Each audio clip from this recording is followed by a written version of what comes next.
Take a deep breath, sit back, maybe grab a cup of coffee or tea. I'm glad you're here.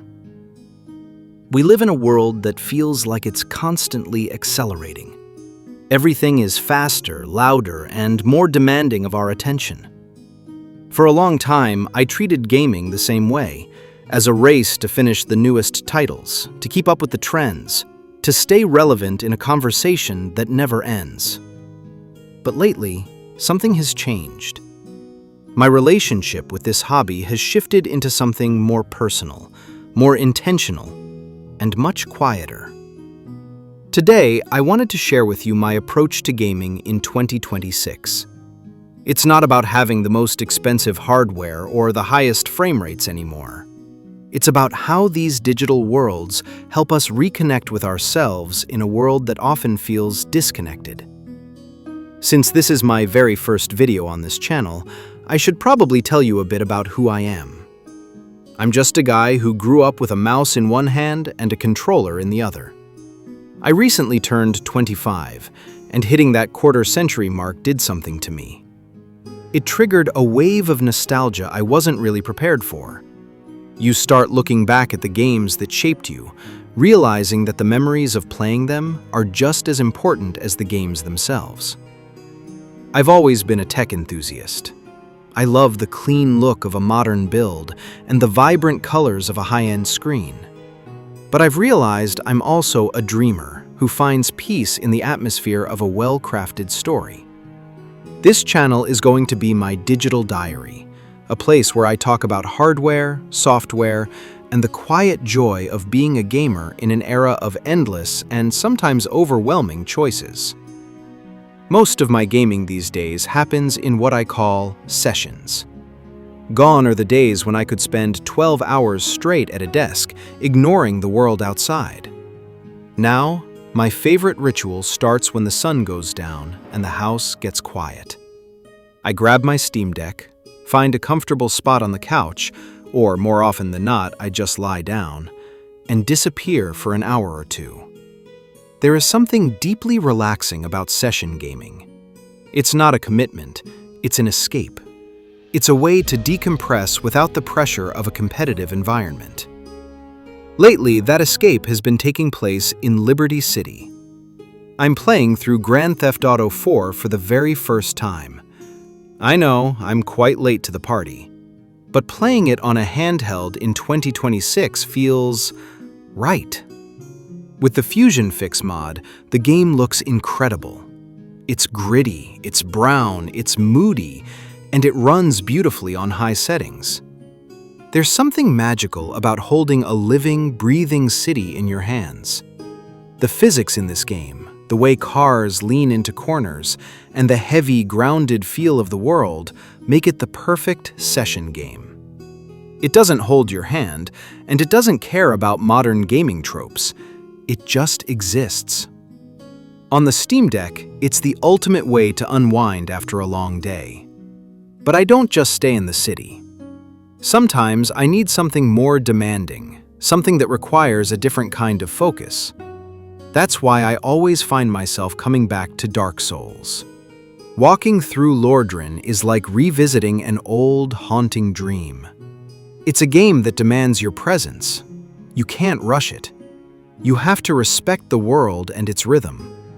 In a way, the slow, deliberate combat of Dark Souls perfectly matches this new, calmer approach I've taken to my life. And then there are newer experiences, like Arc Raiders. It has this unique atmosphere that captures my imagination. Even when the action picks up, there's a sense of style and world building that keeps me invested. It's a nice contrast to the older titles I've been revisiting. My desk is a bit of a paradox right now.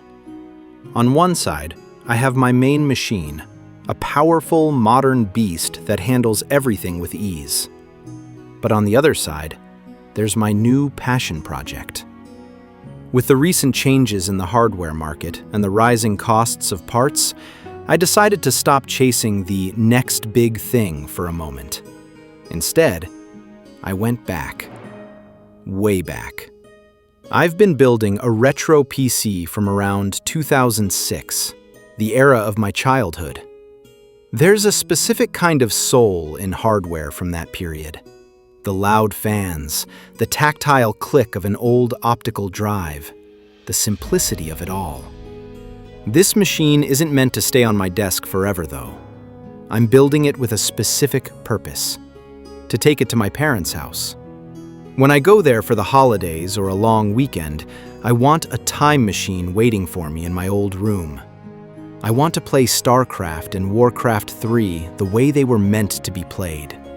I want to hop into a match of Counter-Strike 1.6 and feel like a kid again, sitting in a dimly lit room with a heavy monitor.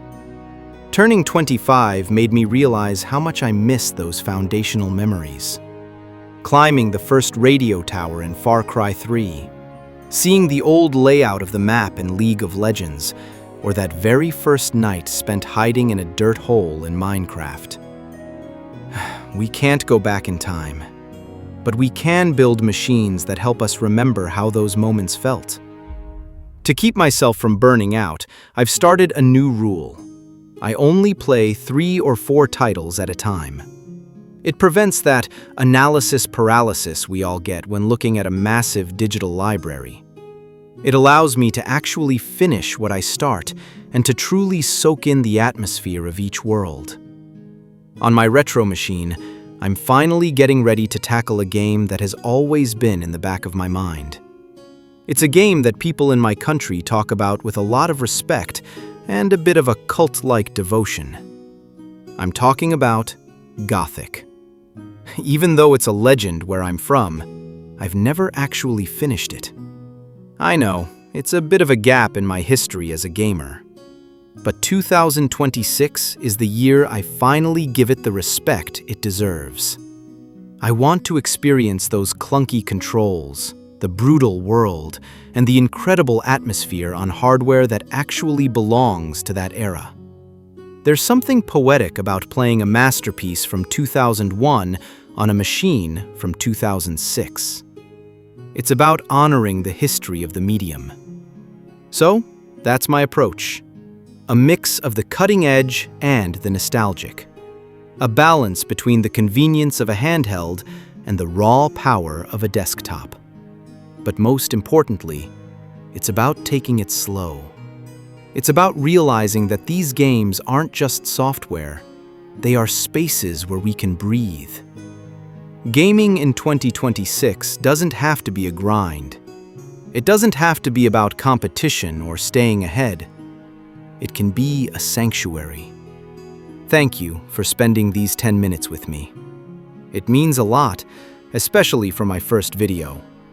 If you're also feeling that nostalgic pull, or if you're working on a passion project of your own to reconnect with your childhood, I'd love to hear about it in the comments.